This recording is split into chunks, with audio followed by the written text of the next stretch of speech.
పంచతంత్ర కథలకు స్వాగతం. అనగనగా ఓ రాజు. ఆ రాజు పేరు సుదర్శనుడు. అతనికి చెప్పుకోలేని కష్టం వచ్చి పడింది. అదేమిటంటే ముగ్గురు కొడుకులున్నారు అతనికి. ఆ కొడుకులకి ఆటలంటే ఇష్టం, పాటలంటే ఇష్టం, చదువంటే ఇష్టం లేదు. బాగా చదువుకుని శాస్త్రాలని ఒంటబట్టించుకుంటేనే కదా గొప్పవారు, రేపటి రాజులు అవుతారు. కానీ చదువంటేనే ఇష్టం లేదు వాళ్ళకి. అలా అని శుద్ధ మొద్దులా అంటే అదీ కాదు, బుద్ధిమంతులే. రాజుగారు ఈ బాధలోనే కొలువు తీరారు. పండితులతోనూ విద్వాంసులతోనూ రకరకాల చర్చలు చేశారు. ఆ సందర్భంలో ఓ పండితుడు ఇలా అన్నాడు: మనిషి డబ్బుతోనూ అధికారంతోనూ యవ్వనంతోనూ అవివేకంతోనూ జాగ్రత్తగా ఉండాలి. లేని పక్షంలో ఈ నాలుగింట దేనితోనైనా చెడిపోయే ప్రమాదం ఉంది. కలగలిసి నాలుగు ఉన్నవాడు ఇట్టే చెడిపోతాడు. అందుకనే మనిషి అన్నవాడు బాగా చదువుకోవాలి. చదువుకుంటే తెలివితేటలు, వివేక జ్ఞానం అలవడి చెడిపోకుండా ఉంటాడు. మనిషికి విద్య కన్ను లాంటిది. ఆ కన్ను లేకపోతే కష్టం, బ్రతుకంతా చీకటే. పండితుని మాటలతో రాజు బాధ రెట్టింపయింది. కొలువు చాలిస్తున్నానని చెప్పి చెరచెరా అంతఃపురానికి వెళ్ళిపోయాడు రాజు. కొలువునిలా మధ్యలో ముగించిన సందర్భాలు లేవు. ఉత్సాహంగా కొలువు తీరే రాజు ఇటీవల నిరుత్సాహంగా కొలువు తీరడం, ఏదో బాధలో ఉన్నట్టుగా కనిపించడం పండితుల్ని విద్వాంసుల్నే కాదు, మంత్రి రాజదత్తుణ్ణి కూడా కలిచివేసింది. పిల్లల అరుపులు కేకలు వినవస్తోంటే అంతఃపురం కిటికీ నుండి కిందకి చూశాడు రాజు. ఉద్యానవనంలో తన ముగ్గురు కొడుకులు అల్లరిగా ఆడుకోవడం కనిపించింది. కన్నీళ్ళొచ్చాయి అతనికి. ఎంచక్కా చదువుకున్నవారు పిల్లలు కానీ వీళ్ళేం పిల్లలు? వీళ్ల వల్ల తల్లిదండ్రులకు పేరు ప్రఖ్యాతలు రావు సరికదా, దుఃఖం ముంచుకొస్తుంది. తళుకు బెలుకు రాళ్లు తట్టెడు ఉండడం కన్నా ఒక్క రత్నం చాలంటారు. అలాగే కౌరవ సంతానంలా 100 మంది మూర్ఖులు కొడుకులుగా ఉండే కంటే ఒక్కడంటే ఒక్కడు గుణవంతుడు, ధర్మరాజు లాంటి వాడు ఉంటే చాలనుకున్నాడు రాజు. దేనికైనా ప్రాప్తం ఉండాలి. గుణవంతులు విద్యావంతులు అయిన పిల్లలుండాలంటే గత జన్మలో ఎంతో పుణ్యం చేసుకుని ఉండాలనుకున్నాడు. అంతలోనే కళ్ళు తుడుచుకుని దీర్ఘంగా ఆలోచించసాగాడు. బాధపడి లాభం లేదు. పరిష్కార మార్గాన్ని కనుక్కోవాలనుకున్నాడు. మంచి గురువుల దగ్గర చదివిస్తే పిల్లలు ఎందుకు చదవరు? చదవనని వారు అనలేదే, చదివించడం లేదు కాబట్టే వారు ఆడుకుంటున్నారు. తప్పు తనదే. గారాబం చేసి అప్పుడే పిల్లలకి చదువులు ఎందుకనుకుంటూ నిర్లక్ష్యం చేసి ఇప్పుడు బాధపడటంలో అర్థం లేదనుకున్నాడు. పిల్లలకు చదువు చెప్పించడం తల్లిదండ్రుల బాధ్యత. సరైన గురువు దగ్గర వారిని చదివించాలి. చదివించకపోవడం నేరం కూడా అనుకున్నాడు. పుట్టుకతోనే ఎవరూ పండితులు కారు, విద్వాంసులు అంతకన్నా కారు. బాగా చదువుకుని పండితులవుతారు. తర్వాత విద్వాంసులుగా కీర్తి ప్రతిష్టలు ఆర్జిస్తారు. ప్రయత్నించాలి. ప్రయత్నిస్తేనే ఏదైనా ఫలిస్తుందనుకున్నాడు.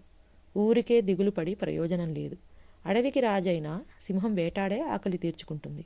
రాజునని నోరు తెరిచి కూర్చుంటే పనిమాల ఏ జంతువు వచ్చి నోట్లో పడదనుకున్నాడు. పిల్లలకి త్వరలోనే మంచి గురువుని వెదకాలనుకున్నాడు. మర్నాడు కొలువు తీరిన రాజు ఉత్సాహంగా కనిపించాడు. అతనలా ఉత్సాహంగా కనిపించడంతో పండితులకి విద్వాంసులకి సంతోషం అనిపించింది. అందరికీ నమస్కరించాడు రాజు. ఇలా అడిగాడు: ఆటపాటల్లో మునిగి తేలుతూ చదువన్నదే పట్టించుకొని నా పిల్లలకి, రేపటి తరం రాజులకి నీతిశాస్త్రాన్ని బోధించాలి. వారిని నన్ను మించేలా తీర్చిదిద్దాలి. అలా తీర్చిదిద్దే సమర్థత కలవారు మీలో ఉన్నారా? ఉన్నారని చెప్పేందుకు ఎవరికీ ధైర్యం చాలలేదు. రాజు భయపడసాగాడు. అంతలో పండితుడు లేచి నిల్చున్నాడు. అతని పేరు విష్ణుశర్మ. రాకుమారులకు నీతిశాస్త్రాన్ని నేను బోధిస్తాను మహారాజా అన్నాడతను. ఆనందంగా చూశాడు రాజు. కొంగకు మాటలు నేర్పడం కష్టం కానీ చిలుకకు మాటలు నేర్పడం కష్టం కాదు మహారాజా. రాకుమారులు చిలుకల వంటివారు. అలాగే వజ్రాల గనిలో గాజు పెంకులుండవు. అంటే మీ వంశంలో గుణహీనులు ఉండే అవకాశమే లేదు. పొంగిపోయాడు రాజు. వజ్రాన్నైనా సానపెడితేనే ప్రకాశిస్తుంది. అలాగే ఎంత రాకుమారులైనా వారికి తగిన గురువు అవసరం. ఆ గురువుని నేనని నాకు అనిపిస్తోంది. అన్యథా భావించక రాజకుమారులను ఒక 6 నెలల పాటు నాకు అప్పగిస్తే నేను వారిని మంచి మార్గంలో పెడతాను, విద్యాబుద్ధులు నేర్పుతాను అన్నాడు విష్ణుశర్మ. సింహాసనం మీద నుంచి లేచి నిల్చున్నాడు రాజు. గబగబా 4 అడుగుల్లో విష్ణుశర్మను సమీపించాడు. అతని చేతులు అందుకున్నాడు. ఇలా అన్నాడు: తిరుగులేదు. మీ వంటి పండితుల దగ్గర విద్య నేర్చుకుంటే నా కుమారులకు తిరుగులేదు, యోగ్యులవుతారు. పూలు కట్టిన దారానికి పూల సుగంధం అబ్బినట్టు సజ్జనునితో తిరిగిన సామాన్యుడు కూడా సజ్జనుడు అయినట్టుగా నా కొడుకులు మీ శిష్యరికంలో గొప్పవాళ్ళు అవుతారు, అనుమానం లేదు. ఈ క్షణం నుంచి రాకుమారుల్ని మీ చేతిలో ఉంచుతున్నాను. వారి కళ్ళు తెరిపించాల్సిన బాధ్యత మీదే. తప్పకుండా అన్నాడు విష్ణుశర్మ. ఓ మంచి ముహూర్తాన రాకుమారుల్ని వెంట పెట్టుకుని వెళ్ళాడు. వారిలో ఒకడిగా ఆడి పాడి తర్వాత వారితో ఇలా అన్నాడు విష్ణుశర్మ. ఆడాడి బాగా అలసిపోయాం కదా, ఇప్పుడు మనం కథలు చెప్పుకుందాం. మంచి కథలు, నీతి కథలు చెప్పుకుందాం. మిత్రలాభం, మిత్రభేదం, విగ్రహం, సంధి, అపరీక్షిత కారిత్వం అంటూ రకరకాల కథలు చెప్పుకుందాం. మీకిష్టమేనా? ఇష్టమే అన్నారు రాకుమారులు. విష్ణుశర్మ కథలు చెప్పడం ప్రారంభించాడు. రాకుమారులారా, మన దగ్గర డబ్బు లేకపోయినా, మంది మార్బలం లేకపోయినా పర్వాలేదు. మంచివాళ్లు నలుగురు స్నేహితులుగా ఉంటే అదే 10,000. స్నేహితులుంటే అనుకున్న పనులు ఇట్టే సాధించుకోవచ్చు. పూర్వం ఓ కాకి, తాబేలు, జింక, ఎలుక స్నేహంగా ఉంటూ సుఖంగా జీవించాయి. వాటి గురించి ఓ కథ ప్రచారంలో ఉంది, వింటారా? అడిగాడు విష్ణుశర్మ. చెప్పండి, వింటాం అన్నారు రాకుమారులు. విష్ణుశర్మ ఇలా చెప్పసాగాడు.